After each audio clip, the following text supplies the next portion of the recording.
आदरणीय दर्शकबिन नमस्कार, म सुदर्शन आचार्य। दर्शकबिन, यति बेला बाढी पहिरो र डुबानले देश आक्रान्त बनेको छ। पछिल्लो समय नेपालमा कोरोना संक्रमण र यसको नियन्त्रणको लागि यता लकडाउन जारी छ। कोरोना संक्रमणले देशमा त्रास बढिरहेको छ एकातर्फ, अर्कोतर्फ वर्षायाम सुरु भए सँगसँगै बाढी पहिरो र डुबान पनि क्रमशः बढ्दै गइरहेको छ। सम्भवतः आज हामी यिनै विषय र फेरि खास गरी बाढी पहिरो प्रकोप उद्धार र राहतमा सरकारी तयारी के छ, केन्द्र सरकार अथवा संघीय सरकारदेखि स्थानीय तहका सरकारहरूले यसमा के कसरी व्यवस्थापन गरिरहेका छन् र विशेष गरी हामी विभिन्न ठाउँमा घटिरहेका घटनाहरू जो पहिरो बाढीका कारणहरू घटना घटिरहेका छन् त्यहाँका स्थानीय निकायहरूसँग पनि कुरा गरेर त्यहाँका उद्धारका कार्यहरू कसरी भइरहेका छन्, राहत वितरणमा कसरी अगाडि बढिरहेको छ स्थानीय तह र संघीय सरकार यसमा कसरी लागिपरेको छ भन्ने विषय वस्तुमा केन्द्रित रहेर हामी गृह मन्त्रालयका सहप्रवक्तादेखि स्थानीय तहका प्रमुखहरूलाई प्रत्यक्ष रूपमा जोडेर तपाईहरुलाई त्यहाँको वास्तविक अवस्था र यता गृह मन्त्रालय अथवा सरकारको तयारीका बारेमा जानकारी गराउने प्रयास गर्नेछौँ। पक्कै पनि दर्शकबिन, मनसुन सक्रिय भएसँगै बाढी पहिरोको प्रकोप हट्टै बढेको छ। अविरल वर्षाका कारण बाढी पहिरोबाट बिहिबार राति र शुक्रबार बिहान गएको जति पनि बाढी पहिरो छ त्यसबाट कास्की, लमजुङ, जाजरकोट, म्याग्दी लगायतमा 22 जना व्यक्तिहरूको मृत्यु भएको छ भने 45 भन्दा बढी व्यक्तिहरू बेपत्ता छन्। करोडौंको भौतिक क्षति भएको अनुमान गरिएको छ। पहिरोको कारण कतिपय स्थानमा सडक सञ्जाल समेत अवरुद्ध भएको छ। कास्कीका विभिन्न स्थानमा अविरल वर्षासँगै खसेको पहिरोमा पुरिएर 7 जनाको ज्यान गएको थियो र अन्य व्यक्तिहरू हराइरहेको भनिएको छ। यद्यपि त्यहाँ उद्धारको कार्य चलिरहेको र उद्धार कार्य कठिनाई भइरहेको भन्ने कुराहरू पनि आइरहेको छ। यता बालुवाटारमा विपद व्यवस्थापन परिषदको बैठक बसिरहेको भन्ने कुराहरू आइरहेको छ। राष्ट्रिय विपद जोखिम न्यूनीकरण तथा व्यवस्थापन परिषदको बैठक अहिले बालुवाटारमा जारी छ। कोरोना संक्रमण र देशभरि बाढी पहिरोको घटनाहरू बढिरहेका बेला परिषदको बैठक अहिले बालुवाटारमा जारी छ। यद्यपि बालुवाटारको बैठकले के निर्णय गर्यो भन्ने कुराहरू यद्यपि बाहिर आइसकेको छैन। दर्शकबिन, हिजो मात्रै देशका विभिन्न ठाउँहरूमा बाढी र पहिरोमा पुरिएर 23 जनाको मृत्यु भएको छ भने 24 जना भन्दा बढी हराइरहेका छन्। बिहिबार बेलुकादेखि लगातार परेको वर्षासँगै देशका विभिन्न ठाउँमा बाढी पहिरो गइरहेको छ। पोखराका विभिन्न ठाउँमा बाढी पहिरो जाँदा 6 जनाको ज्यान गएको छ भने 1 जना हराइरहेका छन् र 8 जना घाइते छन्। त्यस्तै पोखरा महानगरपालिका 18 सराङकोटको गोठादीका टङ्कबहादुर थापा मगरको घरमा पहिरो जाँदा थापा सहित उनकी श्रीमती सोममाया थापा, टङ्क थापाको दाइको नाति 6 वर्षीय सुवान थापा र सोही ठाउँका 11 वर्षीय इसिका थापा र तनौ दमौलीका 8 वर्षीय शीतल श्रेष्ठको ज्यान गएको अवस्था छ। त्यस्तै पोखरा 25 हेम्जा मेल बाटेका रामचन्द्र अधिकारीको घर पहिरोले भत्किँदा उनकी आमा हिमकला अधिकारीको ज्यान गएको छ।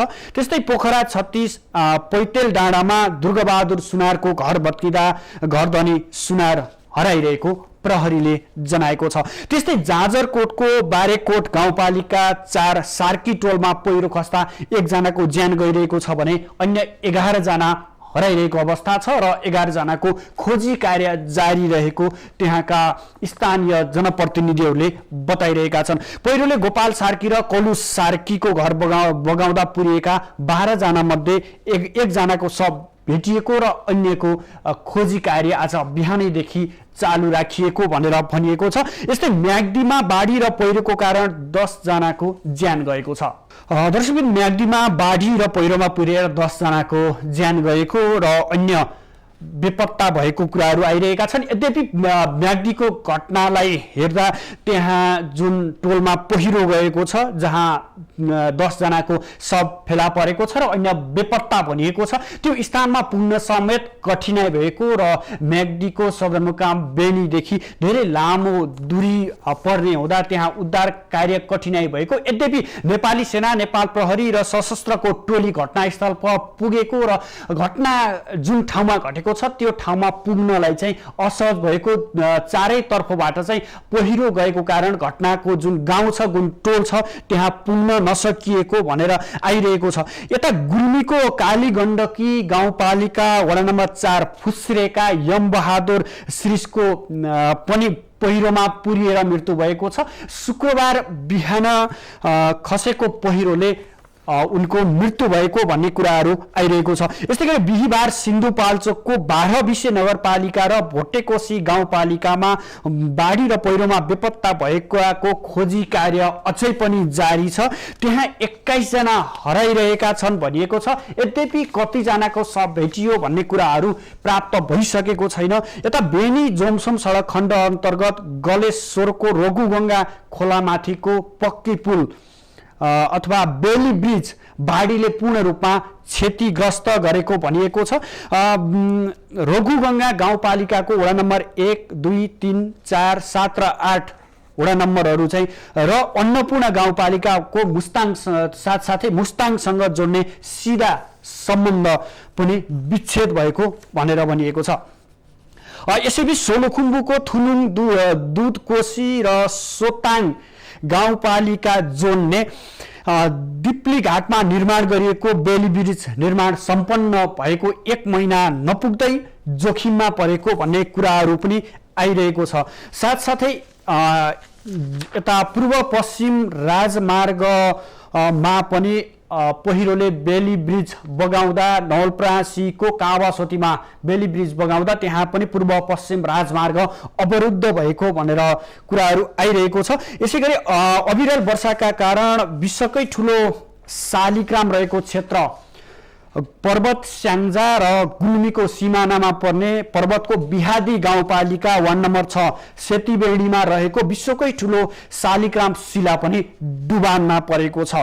शिला डुबानमा परेसँगै उक्त क्षेत्रमा कार्यरत पुजारी तथा पण्डितहरू समेत विस्थापित भएको कुराहरू आइरहेको छ भने त्यहाँ रहेको नजिकैको सेतीबेडी बजारका स्थानीयहरू पनि जोखिममा परिसकेपछि झन्डै 200 घरहरू चाहिँ त्रसित बनेको र उनीहरूलाई अलर्ट राखिएको भनिएको छ। जुन काली गण्डकी नदीमा बाढी आउँदा पर्वत स्याङ्जा र गुल्मीको सिमानामा पर्ने पर्वतको बिहादी गाउँपालिका वार्ड नम्बर 6 को सेतीबेडीमा रहेको सबैभन्दा ठुलो शिला डुबानमा परेको भन्ने कुराहरू आइरहेको छ। दर्शकबिन यसैगरी यता पूर्व पश्चिम राजमार्ग अन्तर्गत नवलपरासी पूर्व नवलपुरको गैंडाकोटमा निर्माण गरिएको डाइभर्सन बाढीले बगाएपछि पूर्व पश्चिम राजमार्ग पूर्ण रूपमा अवरुद्ध भएको छ। आज बिहान बाढीले डाइभर्सन बगाउँदा उक्त सडक अवरुद्ध हुनु भएको हो। दर्शकबिन हामी जिल्ला देशभरका विभिन्न स्थानमा भएका बाढी पहिरो र त्यसको क्षतिको बारेमा जानकारी लिने प्रयास गरिरहेका छौं। विशेषतः स्थानीय तह र त्यहाँका प्रमुखहरूसँग प्रत्यक्ष रूपमा जोडिएर त्यहाँको अवस्था के छ, उद्धार कार्यहरू कसरी भइरहेको छ र कतिजना हराइरहेका छन्, बेपत्ताको संख्या कति छ अथवा मृत्यु भएको अथवा शव कतिजनाको निकालियो भन्ने कुराहरू जोड्ने प्रयास गरिरहेका छौं। यतिखेर हामी म्याग्दी तर्फ लाग्न चाहन्छौं। म्याग्दीको धौलागिरी गाउँपालिकाका प्रमुख थम्सरापुन यतिखेर हामीसँग प्रत्यक्ष सम्पर्कमा जोडिनु भएको छ। थम्सराजी हामीलाई सुन्दै हुनुहुन्छ? हजुर सुनेछु। हजुर, जसरी आज बिहान मात्रै हामीले तपाईसँग प्रत्यक्ष कुराकानी पनि गरेका थियौं, तपाईले त्यहाँ उद्धार कार्यलाई कठिन परिरहेको बताउनु भएको थियो। अहिलेसम्म त्यो प्रक्रियाहरू कहाँ पुगिसक्यो, उद्धार कार्य कसरी भइरहेको छ? अहिले हामीले 3 ठाउँमा क्याम्पिङ बनाइसकेका छौं। त्यहाँ अब जेन दुखम सुखम व्यवस्थापन गरेका छौं। अब जीवित रहेका मान्छेहरूलाई चाहिँ अनि घाइतेहरूलाई चाहिँ हामीले व्यवस्थापन गरेको प्रभु हेलिकप्टरबाट र आर्मीको हेलिकप्टरबाट उपचारको लागि घाइतेहरूलाई पोखरा पुर्याउने काम भइरहेको छ। अनि लास 21 जना बेपत्ता भएकोमा 9 जनाको लास भेटिसकेको छ। स्थानीय क्लबहरू र प्रहरी यहीँको हाम्रो स्थानीय प्रहरीहरू मिलेर 9वटा लास निकाल्ने काम भइरहेको छ। अरू चाहिँ अझै बेपत्ता भएको छ। हजुर, जसरी स्थानीय क्लबहरू सक्रिय रूपमा लागि परेको भन्नुभयो र ट्र्याक पनि खोल्यौँ हामीले, 3 ठाउँबाट ट्र्याक खोल्यौँ भन्नुभएको छ। त्यहाँ रहेका बासिन्दाहरू जो जीवित हुनुहुन्छ उहाँहरूको उद्धारको कार्य कसरी भइरहेको छ? त्यहाँ कुन कुन सङ्घ संस्थाहरू जस्तै नेपाल प्रहरी होला, नेपाल आर्मी होला, अन्य सङ्घ संस्थाहरू र जनप्रतिनिधिहरू कसरी खटिएर काम गरिरहेको अवस्था छ? अहिले एउटा बस्तीबाट सम्बन्धित एउटै वडाको पनि एउटा बस्तीबाट अर्को बस्तीमा जान एकदमै कठिनाइ छ। त्यो भएर एउटा वार्डको अर्को वार्डमा जान त झनै कठिनाइ छ। आर्मी पुलिसहरूको टोली आएको भन्ने सुन्या हो। हिजो पनि बाटैबाट जान नसकेको अवस्था थियो। आज पनि घटनास्थलमा पुगेको अवस्था छैन। आर्मीको हेलिकप्टरमा देशी स्टाफहरू अब जर्सापहरू आउनुभयो। त्यहाँ दुईटा क्यान्टिनमा चाहिँ अलिकति राहतहरू छोडेर जाने र एक ठाउँको 6 जना घाइतेलाई चाहिँ रेस्क्यु गरेर लगेको अवस्था छ। हजुर पुन्जु, जसरी तपाईँले 11 जना 9 जनाको शव प्राप्त भयो भन्नुभएको छ, उहाँहरूको परिचय खुलिसकेको अवस्था हो? अहिले परिचय खुलेको छ। अहिले मैले उहाँहरूको नाम सबै डिटेलमा उतार्न चाहेको छैन, किनभने अब त्यहाँ रुवाबासी चलिरहेको छ, सबै मान्छे तर्सिरहेको छ। त्यसैले हामी जुन बेला त्यहाँ पुग्छौँ, अब प्रहरी प्रशासनहरू त्यहाँ पुग्यो भने आधिकारिक जस्तै रेड क्रसको टोलीहरू अरू सहयोगीहरू त्यहाँ पुग्नुभयो भने बल्ल डिटेलमा उतारौँला भनेर अहिले भर्खर त्यहाँ छतल पतल पार्ने, फोन गरेर टर्चर दिने त्यस्तो गरेको छैन। सामान्य फोन भयो भने पनि राम्रोसँग बस्नु पर्यो, सेफ हुनु भनेर अब जनप्रतिनिधि एक खालको मानसिक सपोर्ट अनि अरू जनतालाई एक खालको मानसिक सपोर्ट दिने काम भइरहेको छ अहिले। हजुर, अहिले त्यहाँको मौसम कस्तो, अवस्था कस्तो छ? अहिले पनि यता 7 नम्बर वडातिर त अलिकति खुल्ला छ, अलिकति पानी परिरहेको छ। त्यता चाहिँ अझै पनि उयो पानी पर्ने, कुहिरो लाग्ने गरिरहेको छ, बादल लाग्ने गरेको छ। हजुर, जो जति प्रभावित क्षेत्रका व्यक्तिहरू हुनुहुन्छ, जति घर परिवार हुनुहुन्छ, उहाँहरूलाई सुरक्षित ठाउँमा कहाँ पुर्याएर राख्नु भएको छ? उहाँहरूको खानाको कुराहरू, बासको कुराहरूलाई कसरी व्यवस्थापन गरिरहनु भएको छ? हामीले त्यहाँका स्थानीय क्लबहरू र त्यहाँका स्थानीय जनप्रतिनिधिहरू, अलिकति सामाजिक अगुवाहरू सबैलाई सक्रिय बनाएर उहाँहरूलाई परिचालन गरेर वार्ड नम्बर 6 को जनविकास निमाविको हलमा एक ठाउँ रामचे प्राविको आधारभूत विद्यालयको हलमा, त्यहाँ छेउमा एउटा सामुदायिक भवन थियो क्लबको, त्यहाँको त्यो दलित समाजको एउटा सामुदायिक भवन थियो, त्यहाँ क्याम्पिङ गरेर राखेका छौँ। अनि हामीले खर्च पर्च सबै रासन पानी सबै व्यवस्थापन गाउँपालिकाले गरेका छौँ। हामीले किने गरेर त्यहाँ जे जति छ, जति चाहिन्छ त्यति जति चाहिन्छ ल्याउनुहोस्, अनि पकाउनुहोस्, मिलेर पकाउनु, खानु, के अरे सफा पानीको व्यवस्थापन गर्नुहोस्, अनि शौचालयको व्यवस्थापन व्यवस्थित गर्नुहोस् भनेर उहाँहरूले। पुन्जु यहीँनिर रोके, तपाईँ गाउँपालिकाको प्रमुख पनि हुनुहुन्छ।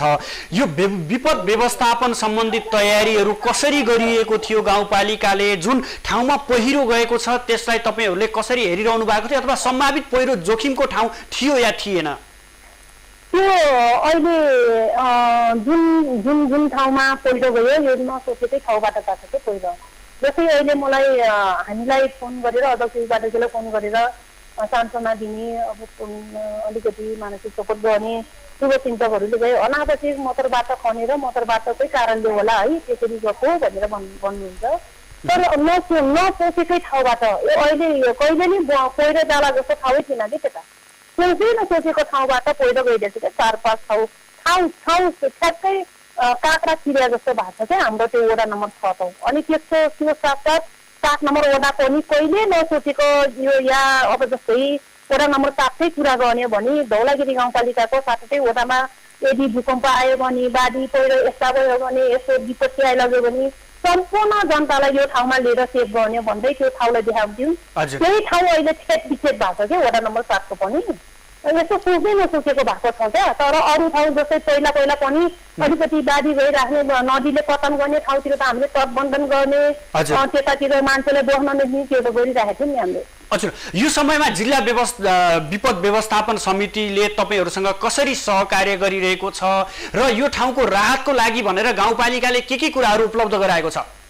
हामीले राहतको व्यवस्थापन भनेर त्यो जहाँ क्याम्पिङ सञ्चालन गरेको छ त्यहाँ रासन पानीको व्यवस्थापन पूर्णतः गाउँपालिकाले सेयर गर्ने गरेर लगानी गर्ने गरेर गर्ने प्रतिबद्धता चाहिँ ल्याएका छौँ र जनप्रतिनिधिले परिचालन गरेका छौँ र ओर्ने ओसानीदेखि लिएर यो जस्तै अहिलेको चिसोको समय छ यहाँ यो घटनास्थलमा पुन्जु घटनास्थलमा सरकारी निकाय अथवा सरकारी संयन्त्रहरू, नेपाली सेना, प्रहरी र स्थानीय जनप्रतिनिधिहरू पुगिन सकेको अवस्था हो?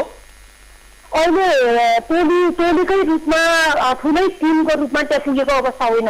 अहिले 2 ठाउँ मात्रै, एउटा त्यो रामचे भन्ने ठाउँमा जहाँ क्याम्पिङ गरेर राखेका छौँ र एउटा अरबाङ भन्ने ठाउँमा राखेका छौँ। त्यहाँ मात्रै आर्मीको हेलिकप्टरले सिडिओ साहब, डेस्की साहब लगायतका टिमलाई चाहिँ त्यहाँ लग्यो, एकछिन भेटघाट गर्नुभयो, भिजिट गर्नुभयो, अलिकति राहत लगेर गएको रहेछ, त्यो छोड्ने र एक ठाउँको अरबाङमा भएको 6 जना घाइतेलाई चाहिँ उद्धार गरेर लैजानुभयो। हजुर, जति पनि घाइते भनिएको छ उहाँहरूलाई पोखरा ल्याइएको भनेको छ, कुन अस्पतालमा राखी उपचार भइरहेको छ? अहिले मणिपाल अस्पतालमा, त्यहाँ मणिपाल अस्पतालमा हाम्रो सामाजिक विकास मन्त्री नदिदी कुन नगर त्यहाँ खसिराख्नु भएको छ।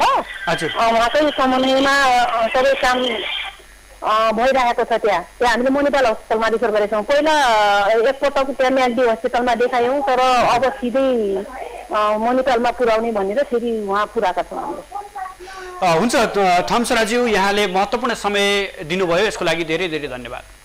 धन्यवाद, नमस्कार। दर्शकबिन, हामीसँग हुनुहुन्थ्यो धौलागिरी गाउँपालिका म्याग्दीकी प्रमुख थम्सरा पुन हुनुहुन्थ्यो। उहाँले आफ्नो गाउँपालिकामा जुन शुक्रबार बिहान खसेको पहिरो र त्यसबाट 9 जनाको शव प्राप्त भइसकेको अहिलेसम्म र 21 जना व्यक्तिहरू अझै पनि बेपत्ता भएको र त्यस ठाउँमा जुन घटनास्थल छ त्यहाँ सरकारी निकायका अथवा नेपाली सेना, नेपाल प्रहरी पुग्न नसकेको, यद्यपि त्यहाँका स्थानीय क्लबहरूले भने त्यसको लागि सहयोग गरेको र त्यहाँ उद्धार कार्य जारी रहेको भनेर जानकारी दिनुभयो। दर्शकबिन, अब हामी पर्वततर्फ लाग्न चाहन्छौँ, जहाँबाट पर्वतको त्यो काली गण्डकी नदी छ। काली गण्डकीको बहाव बढे सँगसँगै पर्वत स्याङ्जा र गुल्मीको सीमा क्षेत्रमा पर्ने पर्वतको बिहादी गाउँपालिका वार्ड नम्बर 6 मा रहेको शालिग्राम शिला डुबेको र त्यहाँ काली गण्डकीको बहाव बढिरहेको भन्ने कुराहरू आइरहेको बेला हामी यतिखेर बिहादी गाउँपालिका पर्वतका प्रमुख कमल प्रसाद भुसाललाई यतिखेर प्रत्यक्ष सम्पर्कमा ल्याउने प्रयास गरेका छौँ। यतिखेर हामीसँग प्रत्यक्ष सम्पर्कमा हुनुहुन्छ कमल प्रसाद भुसाल, बिहादी गाउँपालिका पर्वतका प्रमुखजी, यहाँलाई स्वागत छ माउन्टेन टेलिभिजनमा। दर्शकबिन, हामी पर्वतबाट बिहादी गाउँपालिकाका प्रमुख कमल प्रसाद भुसाललाई जोड्ने प्रयास गरिरहेका छौँ। कमलजी, स्वागत छ यहाँलाई माउन्टेन टेलिभिजनमा। हार्दिक धन्यवाद। हजुर, जसरी यो काली गण्डकी नदीको बहाव बढे सँगसँगै विश्वकै ठुलो शालिग्राम शिला डुबानमा परेको र सेतीबेनी बजार पनि जोखिममा रहेको भन्ने कुराहरू आइरहेको छ, त्यहाँको वास्तविक अवस्था के छ र तपाईँहरू कसरी लागिरहनु भएको छ? यो 2-3 दिनको अविरल वर्षा, लगातारको वर्षाले गर्दाखेरि काली गण्डकी नदी अब माथिबाट बग्दै आउँदा उसको बहाव बढ्दै गइसकेपछि अब त्यो शिला शालिग्राम डुब्ने कुरा रह्यो र बजार पनि अति प्रभावित भयो। बजारको त्यो तल्लो बस्ती, सबै बस्तीहरू त्यहाँबाट विस्थापित भएर सामान पनि सारेर सबै आफ्नो ठाउँमा सुरक्षित बस्नु भएको अवस्था छ र नदीले अब त्यो बजार कटानी गर्ने, अब खोला नजिकको सेती खोला बढेर उता स्कुलसम्म त्यो वारिपारी दुवै बजारलाई एउटा तालको रूपमा, एउटा समुद्रको रूपमा त्यहाँ देखिएको अवस्था छ, चाडको रूपमा। र अब त्यहाँ पूजा सामग्रीहरू, शिला वरिपरिका मन्दिरका सामग्रीहरू सबै लथालिङ्ग छेदविच्छेद पारेको अवस्था छ र अब त्यो अवस्था हेर्दा भयावह छ। तर मानवीय क्षति र त्यस्तो भौतिक अन्य क्षतिहरू केही भएको अवस्था छैन र अहिले पानीको बहाव कम हुँदै गएको छ। हजुर जसरी यो कालीगण्डकी विद्युत परियोजना पनि त्यहाँनिर छ, कालीगण्डकी जलविद्युत परियोजना ए पनि त्यहाँनिर छ, त्यसको जुन ड्यामको कारण त्यो शालिग्राम शिला डुबानमा परेको अथवा यद्यपि 27 वर्ष पनि भनिएको छ, त्यहाँ 27 वर्ष यताकै सबैभन्दा ठुलो बाढी आएको भनिएको छ नि? बाढी त अब 27 वर्षको भन्दा ठुलो भन्ने कुरा त अब अहिले अविरल वर्षाले गर्दाखेरि स्वाभाविक रह्यो। चारैतिरबाट अब भलहरू नदी बढ्दै आइसकेपछि त्यो ताल त्यस्तो किसिमबाट अब ठुलै अब सेलगढी बजार कहाँ कतै रहन्न कि भन्ने अवस्था त हो। र त्यो कालीगण्डकी जुन प्रोजेक्टको मिर्मीमा छ, त्यो ड्याम मिर्मीमा छ, मिर्मीको ड्यामको ढोकाहरू केही समय नखोलिएको भए, केही थोरै मिस्टेक भएको भए सेलगढी बजार पुरै डुब्ने अवस्था थियो, ठुलो क्षति हुन्थ्यो। संजोगले अब त्यहाँ साह्रै केयर गर्दाखेरि त्यहाँका ढोकाहरू समयमै खुले, समयमै ढोका खुल्दाखेरि अब त्यो क्षति हुनुबाट जोगियो। र कालीगण्डकी जब त्यहाँ निर्माण भयो, निर्माण भइसकेपछि हाम्रो त्यो सेलगढी बजार र शिलालाई प्रत्यक्ष प्रभाव परेको छ र एउटा विश्वको ऐतिहासिक शिला शालिग्राम प्रत्यक्ष प्रभावित भइरहेकी छन्। त्यो शिलामा कहिल्यै पनि त्यो परिक्रमा गर्न मिल्ने अवस्था छैन। पहिले जुन परिक्रमा गर्न मिल्थ्यो र एउटा शिलाको ऐतिहासिक महत्त्व त्यहाँ गइसकेका तीर्थयात्रीहरूले देख्न पाउँथे, त्यो कुराहरू अहिले वजन परेको छ र शिलाको अस्तित्व वजन परेको छ। शिला पहिलेको अवस्था कति थियो र अहिले हामी शिलाभन्दा माथिबाट घुम्ने हो, त्यही घुम्ने जुन प्रोजेक्टले बनाइदिएको एउटा त्यो बााउन्ड्री पनि त्यो नदीले फालिदिएको हुँदाखेरि त्यो परिक्रमा गर्न मिल्ने अवस्था पनि छैन र परिक्रमा गर्न मिल्ने अवस्थामा पनि शिलाको जुन अस्तित्व, त्यो अस्तित्व पुरै ढाकिएर एउटा हिन्दू धर्मावलम्बीहरूको विश्वको ऐतिहासिक शालिग्रामकै अस्तित्व घट्दाखेरि हामी र स्थानीयवासी सबै त्यहाँका तीर्थयात्रीहरू, यो पर्वत गुल्मी स्याङ्जाका सबै प्रत्यक्ष सेवाग्राहीहरू, धार्मिक या नागरिक सबैलाई अति चित्त दुखेको छ, अति आत्म दुखेको छ। हाम्रो शिला शालिग्राम, यिनै शिला शालिग्रामकै दर्शन गरेर हामी यही नै हाम्रो देहावसान गरेर हामी बसाइ सर्दैनौँ, केही गर्दैनौँ होइन, महत्त्वपूर्ण ठाउँमा गएर बसाइ सर्ने अवसर पाउने हाम्रा नागरिकहरू, हाम्रा यो पर्वत गुल्मी र स्याङ्जामा बस्ने नागरिकहरू पनि बसाइ नसकेर त्यो शिलाकै र कालीगण्डकीको तिरमै हामी रहन्छौँ। यसैको एउटा धार्मिक ऐतिहासिक क्षेत्रलाई उपभोग गरेर हामी बस्छौँ भन्ने नागरिकहरू पनि अहिले चिन्तित छन्, किनकि त्यो शिलाको भुषालज्यू जस्तै यो व्यवस्थापनको कुराहरू छ, विपद व्यवस्थापन सम्बन्धी कुराहरू छ, तपाईँहरूको गाउँपालिकाले कसरी व्यवस्थापन गरिरहेको छ, यसका तयारीहरू कसरी अगाडि बढाइरहेको छ, आपतकालीन अवस्थाको तयारीहरू कसरी भइरहेको छ? अहिले त्यहाँ त्यो हामी कुनै पनि हालतमा त्यो बहाव रोक्न सक्ने अवस्था हाम्रो छैन र त्यहाँको हाम्रा स्थानीय त्यहाँ सेलगढीका वासीहरूलाई, जनताहरूलाई अरू आफ्नो ठाउँमा सुरक्षित बस्नुहोस् भनेर अन्त्येष्टि व्यवस्थापनमा पहिले नै सचेत गराएका छौँ। हामी त्यहाँ सुरक्षाकर्मीहरूलाई पनि हामी खटाएका छौँ। कुनै पनि मानवीय क्षति र भौतिक क्षति हुन दिनको लागि, रोक्नको लागि, भौतिक क्षति त घर भत्किने, खटान गर्ने कुराहरूलाई त हामीले रोक्न सक्ने अवस्था छैन र मानवीय क्षति र त्यहाँको सामग्रीहरू सकेसम्म जोगाउने भनेर व्यवस्थित ठाउँमा सार्ने कामहरू भइरहेको छ। हजुर, बिहादी गाउँपालिकाको तयारी के छ? गाउँमा जुनसुकै बेला पनि पहाडीय क्षेत्र छ, जुनसुकै बेला पनि बाढी पहिरो जान सक्छ, तयारी कसरी गरिरहनु भएको छ? हामी अब त्यो या त त्यो सेतीबेनी शिला र सेतीबेनी बजारलाई जुन कालीगण्डकी नदी र सेती खोलाले जुन क्षति पुर्याउने कुराहरू, त्यो सम्भावना हो, त्यो अब जतिखेर पनि हुन सक्छ। उहाँहरू जतिखेर पनि हामी सचेत रहनुहोस् भनिराखेका छौँ र सुरक्षाकर्मी पनि त्यही अवस्थामा हामी खटाइराखेका छौँ। त्यहाँबाट सामानहरू सार्ने, मान्छेहरू बाहिर सुरक्षित ठाउँमा जाने कुराहरू हाम्रो जतिखेर पनि भइराखेको छ र कालीगण्डकी नदीले अन्य ठाउँमा पनि कटान गरिराखेको छ। अन्य ठाउँमा बस्ती पर्वत क्षेत्रमा र बेदी क्षेत्रमा बस्ती छैन, नदीले जग्गाहरू, खेतीयोग्य जमिनहरू कटानी गर्ने कुराहरू स्वाभाविक छ, त्यो कटानी गरिराखेको छ, क्षति पुगिराखेको छ। र अन्य ठाउँमा पनि अब बाढी पहिरोले घरहरू भत्कने, पहिरो जाने, अनि त्यसपछि घरबाट विस्थापित हुने कुराहरू छ, तिनीहरूलाई पनि हामी व्यवस्थापनमा खटिराखेका छौँ। अब त्यहाँ सबै ठाउँबाट, अब आफ्नो ठाउँबाट सचेत र सुरक्षित रहन हामी अनुरोध गरेका छौँ। त्यहाँ नागरिकहरू, सुरक्षाकर्मीहरू हामी खटाइरहेको अवस्था छ। हुन्छ भुषालजी, यहाँको महत्त्वपूर्ण समय र संवादका लागि धेरै धेरै धन्यवाद। धन्यवाद। माउन्टेन टेलिभिजन र हाम्रो सुदर्शनजीलाई समेत म हार्दिक धन्यवाद दिन चाहन्छु। दर्शकवृन्द, हामीसँग हुनुहुन्थ्यो बिहादी गाउँपालिका प्रवतका प्रमुख कमल प्रसाद भुषाल हुनुहुन्थ्यो। विशेष गरी गुल्मी, स्याङ्जा र पर्वतको संगम स्थल शालिग्राम शिला कालीगण्डकी नदीको बहावले डुबानमा परेको र सँगसँगै त्यहाँको सेतीबेनी बजार पनि उच्च जोखिममा रहेको भन्ने कुराहरू बाहिर आइरहँदा त्यहाँको वास्तविक अवस्था के छ, कसरी व्यवस्थापन गरिरहनु भएको छ भन्ने विषय र प्रसङ्गमा आधारित रहेर हामी कुराकानी गर्यौँ बिहादी गाउँपालिकाका प्रमुख कमल प्रसाद भुषालसँग। दर्शकबिन यता रौतहटको इसाना नगरपालिका बन्जरा टोलमा लाल बकैया नदी पस्दा करिब 200 घर परिवारहरू विस्थापित भएको भन्ने खबर भर्खरै मात्र प्राप्त भएको छ। त्यहाँका स्थानीयहरूले सुरक्षित ठाउँतिर लगिएको प्रमुख जिल्ला अधिकारी वासुदेव घिमिरेले बताउनु भएको छ। त्यसैगरी राजापुर नगरपालिकाले बालुवा टोलमा पनि बाढी पसेको बताइएको छ।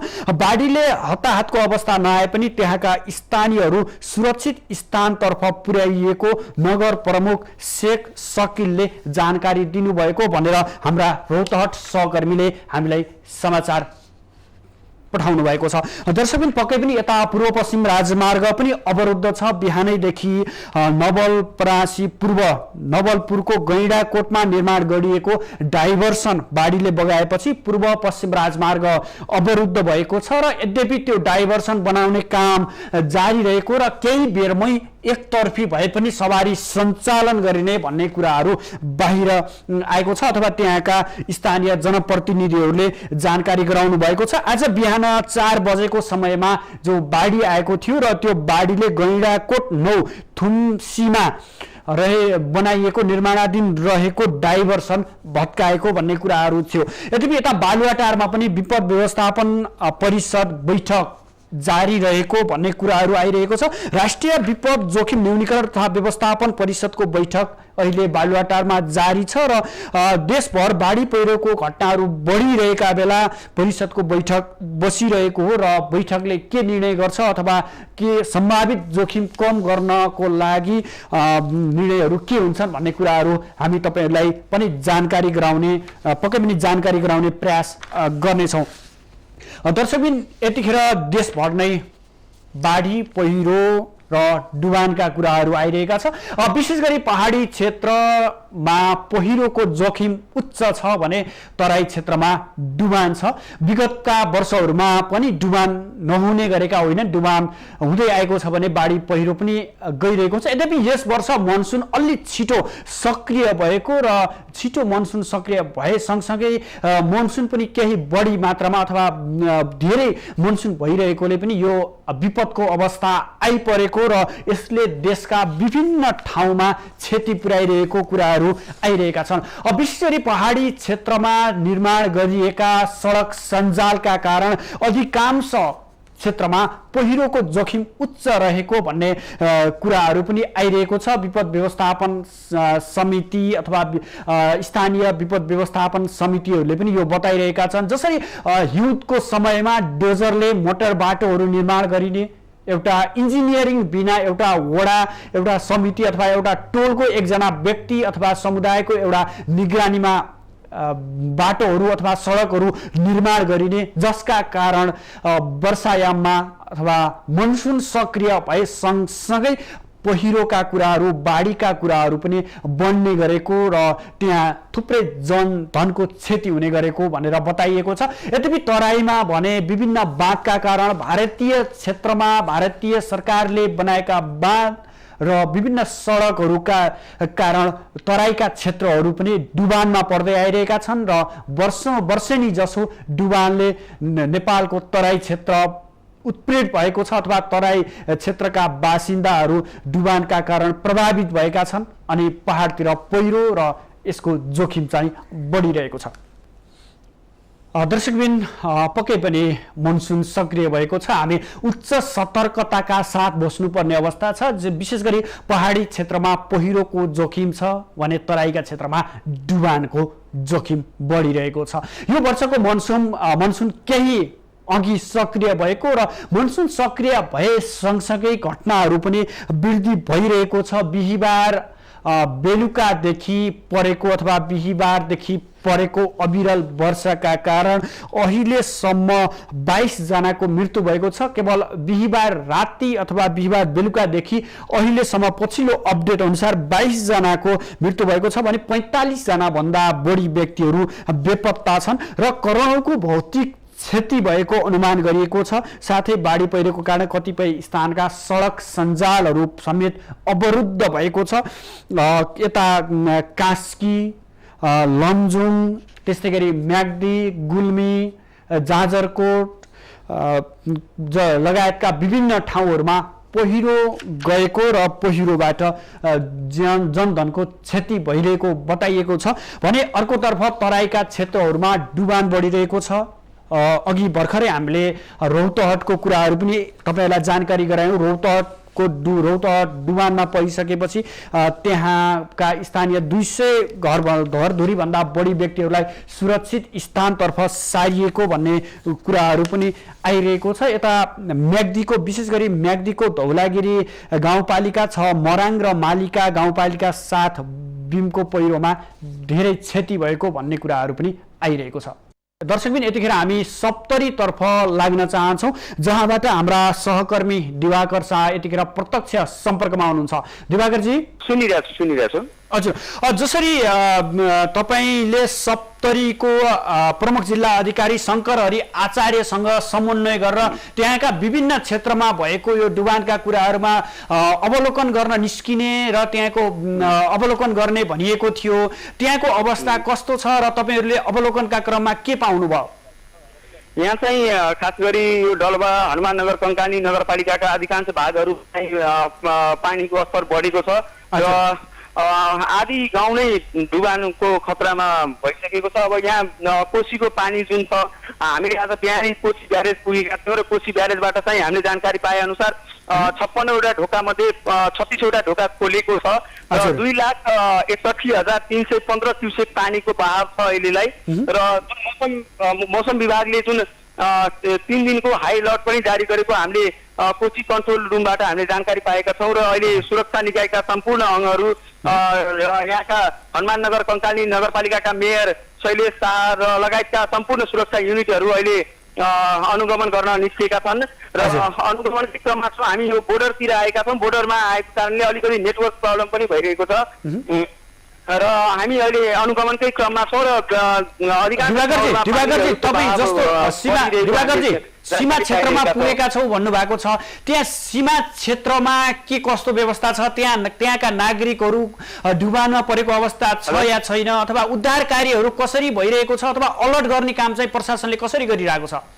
यहाँ अहिले भर्खरै हामी अब यहाँबाट निस्किएर अरू गाउँमा पनि गइरहेका छौँ र यहाँनिर हामी यहाँका प्रमुख जिल्ला अधिकारी एसपीहरू र सुरक्षा समितिका सम्पूर्ण अङ्गहरू नेपाली सेना सशस्त्र प्रहरी लगायतका पुरै टोलीले चाहिँ अहिले अनुगमन गर्न निस्किएका छन् र यसका लागि चाहिँ हनुमाननगर कङ्कानी गाउँपालिकाका मेयरसँग हाम्रो कुरा भएको छ र उहाँले पनि सम्पूर्ण तयारी अवस्थामा रहेको छ। नगरपालिका पनि तयारी अवस्थामा रहेको छ।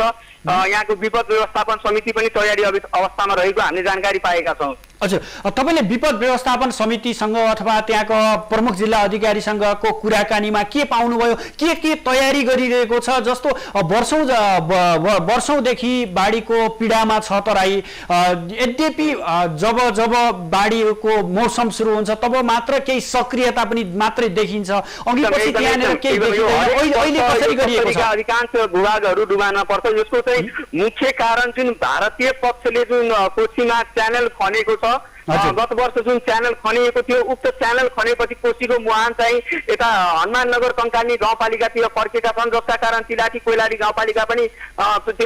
गाउँपालिकाका अधिकांश भागहरू चाहिँ डुबानमा पर्ने खतरा बढिसकेको छ। र गत वर्ष मात्रै हेर्ने हो भने गत वर्ष र यो वर्षको अवस्थामा अहिले वर्षाको सिजन चाहिँ सुरु मात्रै हुँदाखेरि अहिले अधिकांश वडाहरू चाहिँ डुबानमा परिसकेको छ। यसको चाहिँ मुख्य कारण अहिले पनि हामी हेर्न सकिरहेका छौँ, कोशी ब्यारेजमा भारतीय पक्षले बाँध निर्माण गरिरहेको छ। अहिले पनि बाँध निर्माण गरिरहँदा तीव्रताको आँखा अगाडि नै त्यो उक्त बाँध निर्माण भइरहेको छ। यद्यपि यसमा चाहिँ अब के कारणले यहाँका नेपाली पक्षबाट चाहिँ कुनै पनि रोकसेक गरिएको छैन, जसको कारण निर्माण रूपमा भारतीय ठेकेदारहरूले र भारतीय पक्षले कोशीमा च्यानल खनेर एक किसिमको मुहान फेर्ने काम गरेको छ र कोशीको मुहान यो विषयमा प्रशासन के भन्छ? यो विषयमा अब हजारौं जनताहरू चाहिँ ठुलो जनधनको क्षति हुने सम्भावना बढिरहेको छ र यसमा चाहिँ खास भन्ने हो भने नेपाल सरकार र यहाँका प्रशासनको चाहिँ ठुलो लाचारी देखिरहेका छौँ हामी यहाँबाट। अहिले यो विषयमा हामी कुरा गर्न खोजेका थियौँ यहाँका प्रमुख जिल्ला अधिकारीसँग, तर उहाँले टेलिफोन लाइभमा उहाँ कुरा गर्न खोज्नु भएन, लाइभमा आउन चाहनु भएन। किनभने उहाँलाई थाहा थियो कि हामीले यस्तो प्रश्नहरू सोध्छौँ भनेर उहाँलाई पहिल्यैदेखि अनुमान गरिसक्नु भएको थियो र उहाँ हामीसँग सम्पर्कमा आउनु चाहनु भएको छैन।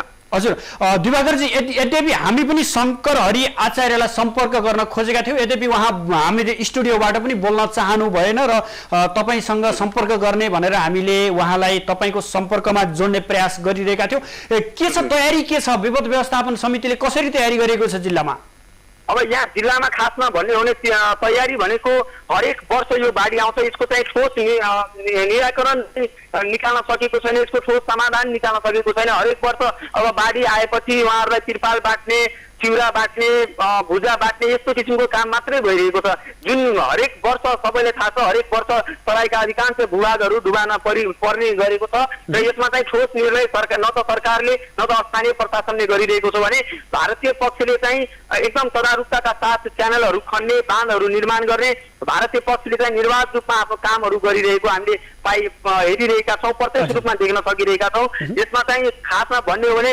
नेपाल पक्षको लाचारी कमजोरी चाहिँ प्रष्ट रूपमा देखिरहेको छ जसको कारण यहाँका अधिकांश गाउँहरू डुबानमा परेको छ र अहिले वर्षा सुरु नै भएको छ हामी हेर्न सकिरहेका छौँ आफ्नो आँखा अगाडिको दृश्यहरू घरहरूमा पानी छिरिसकेका छन् अब चाहिँ मान्छेहरू चाहिँ बाँधमा आएर बस्न बाध्य भएका छन् र गाउँपालिका हनुमाननगर कंकानी गाउँपालिकाका मेयर शैलेश शाहजीसँग हामी विशेष जानकारी लिएका छौँ उहाँले चाहिँ तिरपालहरू र विभिन्न व्यवस्थापनको तयारीमा चाहिँ जुटिसक्नु भएको छ र उहाँहरू अहिले खासमा नगरपालिकाकै आश्रयमा यहाँका जनताहरू छन् यहाँका प्रमुखहरूसँग चाहिँ जिल्ला प्रशासन कार्यालय विपद व्यवस्थापनले जुन किसिमको कदमहरू चाल्नुपर्ने उक्त कदमहरू चालिएको अवस्था देखिएको छैन अहिलेसम्मलाई हजुर स्थानीयहरू के भन्नुहुन्छ तपाईँ त बिहानैदेखि अवलोकनमा हुनुहुन्छ प्रत्यक्ष जनतासँग पुग्नु भएको छ जनताको कुराहरू के छ होइन अब जनता चाहिँ आक्रोशित छन् उनीहरू त्रासमा बस्न बाध्य भएका छन्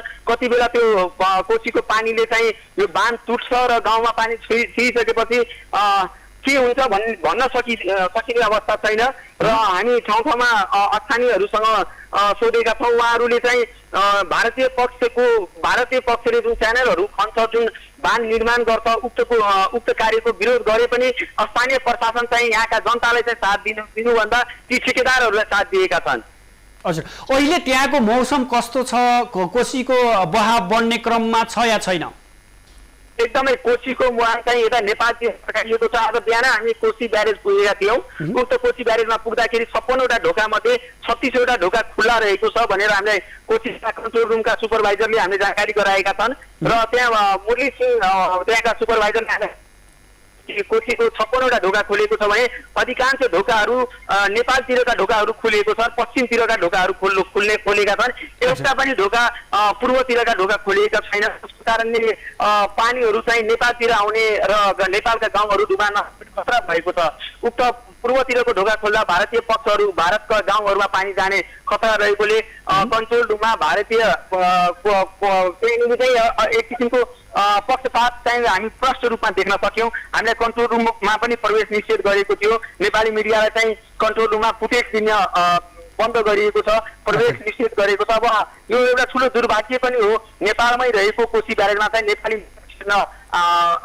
माथिबाट चाहिँ आदेश आएको छैन बिना आदेशको हामी छिर्न दिँदैनौँ भन्ने खालका कुराहरू त्यहाँबाट हामीलाई भारतीय कर्मचारीहरूले जानकारी गराएपछि हामी त्यतिकै त्यहाँबाट फर्केका थियौँ हजुर अहिले त्यहाँको मौसम कस्तो छ मौसम बिहानैदेखि वर्षा भइरहेको छ अहिले पनि वर्षा भइरहेको छ बिहानैदेखि अविरल वर्षा भइरहेको छ तराईका विभिन्न जिल्लाहरूमा यस्तै अवस्था छ अहिले हजुर हुन्छ दिवाकरजी त्यहाँको स्थलगत अवलोकन मार्फत देखेका कुराहरू र त्यहाँको अवस्थाबारे जानकारी गराउने प्रयास गर्नुभयो यसको लागि धेरै धेरै धन्यवाद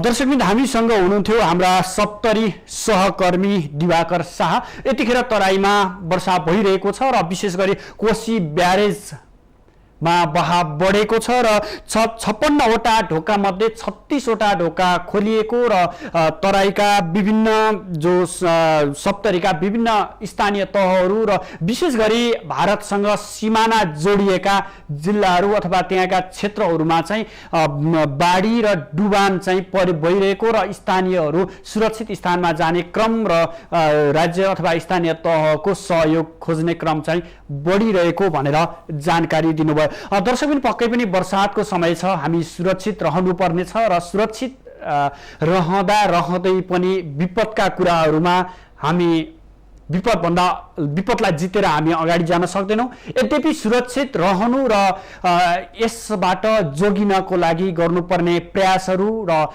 साथसाथै घर परिवार व्यक्तिले गर्नुपर्ने प्रयास, स्थानीय तह, स्थानीय सरकार, सङ्घीय सरकारले गर्नुपर्ने तयारीहरू आफ्नो ठाउँमा छँदैछ। यद्यपि विपदको कुराहरू यतिखेर र यो समय भनेर नआउने हुँदा यद्यपि हामीहरू जोगिएर बस्नु आवश्यक छ र यस्तो के अप्ठ्यारो अवस्था अथवा विपदमा अप्ठ्यारो अवस्था आउने अवस्था सिर्जना भएमा हामी विभिन्न स्थानीय तह सुरक्षासँग पनि समन्वय गरेर अगाडि बढ्नुपर्ने र विपद आइहाल्यो भने पनि त्यहाँनिरको समन्वयकारी भूमिका खेल्नुपर्ने हुन्छ।